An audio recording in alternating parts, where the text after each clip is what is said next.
मेरठ में किशोरपुर की सरिता पिछले कई महीनों से अधिकारियों की चौखट पर हैं। उनकी बेनामा शुदा एक ज़मीन है जिस पर एक दूसरा क्रेता जो इलीगल है वो कब्जा कर रहा है, और कब्जा ही नहीं किया, उस ज़मीन पर बाकायदा ऊंची-ऊंची बाउंड्री वाल करके एक बड़ा गेट भी लगा दिया गया है। पिछले दिनों जब मवाना में तहसील दिवस हुआ था तो डीएम और एसएसपी के सामने सरिता पहुंची थी। उनकी शिकायत पर एक जो दरोगा है उसको लाइन हाजिर किया गया था। आज वो फिर से कमिश्नर के पास पहुंची हैं। सरिता जी, आप ये बताइए कि आपकी ग्रीवांस क्या है और वहाँ पर चल क्या रहा है? सर वहाँ उन्होंने अभी भी ऊंची-ऊंची दीवार करके अंदर 2 कमरे स्थापित कर दिए हैं और अभी भी मुझे नहीं लग रहा वो वहाँ काम रोक रहे हैं, क्योंकि लगातार वहाँ काम चल ही रहा है। जब मैं एप्लीकेशन पे एप्लीकेशन लगाती जा रही हूँ, लेकिन कोई अधिकारी मौके पे पहुँचने के लिए तैयार ही नहीं है। जैसे कि मैंने एसडीएम सर के पास एप्लीकेशन दी थी कि वहाँ कोई मौके पे किसी अधिकारी को भेज के मौके का मुआयना कराया जाए, लेकिन उन्होंने बस पुलिस वालों को ये ऑर्डर दे दिए कि वहाँ शांति व्यवस्था बना के रखें।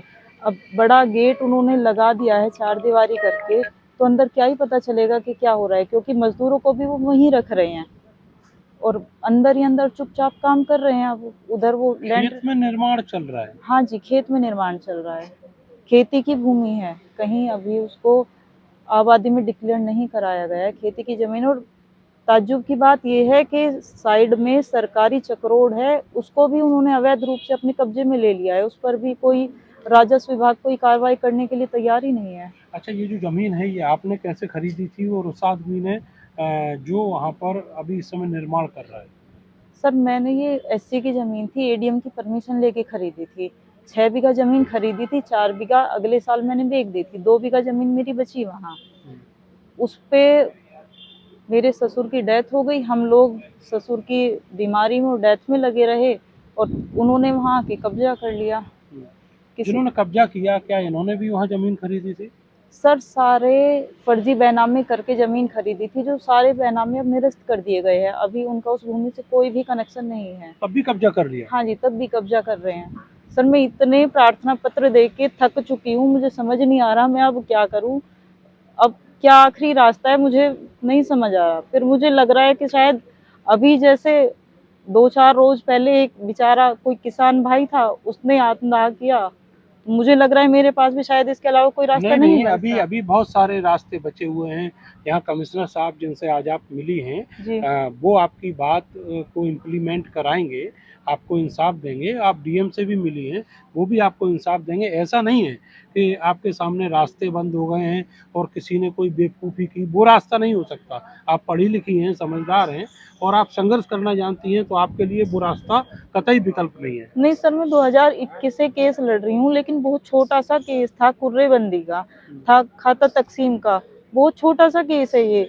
मैं अपने हिस्से को अलग करना चाह रही थी, लेकिन उसके ऊपर पता नहीं इन लोगों ने इतनी जालसाज़ी कर दी, इस बहुत ज़्यादा परेशान कर दिया। एक नया षड्यंत्र रचते रहते हैं, आए दिन एक नया षड्यंत्र, आए दिन एक नया षड्यंत्र।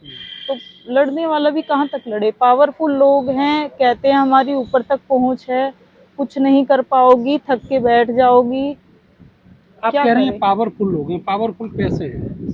सर गवर्नमेंट जॉब में उनके बच्चे हैं, ऊपर तक पहुँच बताते हैं, कोई पुलिस में है, कोई ये आपका पोस्ट ऑफिस में बताते हैं, कोई एयरफोर्स में बताते हैं। तो पैसा उनकी हर जगह पैसा। ऊपर तक पहुँच जो है, वो जब फरियाद करते हैं उन लोगों की होती है, ऐसा थोड़ी कि कोई अधिकारी कहेगा और वहाँ पर उल्टा-सीधा हो जाएगा। तो सर क्या समझे, अगर वो कर रहे हैं उल्टा सीधा, इसका मतलब तो यही है कि शायद सच में उनके ऊपर तक पहुँच है, क्योंकि मेरे पास सारे बिल्कुल एक नंबर के कागज है, बैनामा दिखा रही हूँ, फर्द दिखा रही हूँ, सब कुछ दिखा रही हूँ, उसके बाद भी वो लोग कब्जा कर रहे हैं। तो सर मैं क्या मानूँ फिर? आज आप मिली हैं कमिश्नर साहब से, उन्होंने आपसे क्या कहा, क्या आश्वासन दिया है और क्या वहाँ के एसडीएम को बोला है? सर एसडीएम सर को बोला कि वहाँ आप खुद जाइए, तहसीलदार के साथ मौके की स्थिति देख के आइए, लेकिन एसडीएम साहब ने सिर्फ वहाँ ये ऑर्डर दिया, क्योंकि मैं परसों उनको एप्लीकेशन दी थी, आज उन्होंने वो एप्लीकेशन का ऑर्डर दिया तो उन्होंने सिर्फ पुलिस विभाग को ये लिखा कि वहाँ शांति व्यवस्था बनाए रखे, बाकी इसके एसडीएम अलावा साहब खुद वहाँ पर नहीं गए? नहीं गया, कोई नहीं गया। अच्छा, उस दिन जिलाधिकारी भी आपके यहाँ मबाना में पहुंचे थे, उन्होंने क्या किया? उन्होंने भी यही कहा था कि उचित कार्रवाई की जाए। अभी मेरी मांग बस ये है कि कम से कम वहाँ से गेट तो हटवाया जाए। अब आप ये मान के चल रही हैं कि एसडीएम के लेवल पर कुछ गड़बड़ी है? सर, अब मैं क्या कहूँ, आप खुद समझदार है सर। अब मैं कहूंगी तो लगेगा मैं किसी अधिकारी को ब्लेम कर रही हूँ, लेकिन आप खुद नहीं, लेकिन समझ जब सकते जब हैं। बड़े अधिकारी कह रहे हैं कि अगर कोई विवादित मामला है तो वहाँ पर खुद जाके एसडीएम को देखना चाहिए, तहसीलदार को भेजना चाहिए। बिल्कुल सर, भेजना ही चाहिए। और देखो, सरकारी चक्रोड़ पे भी कब्जा कर रहे हैं। मतलब जो एक साधारण लोग हैं, मैं एक बहुत छोटी सी किसान हूँ, मेरी जमीन पे तो कब्जा कर ही रहे हैं, साथ में सरकारी चक्रोड़ भी अपने कब्जे में कर लिया है। 2 कमरों का निर्माण कर लिया सर वहाँ अंदर ही अंदर।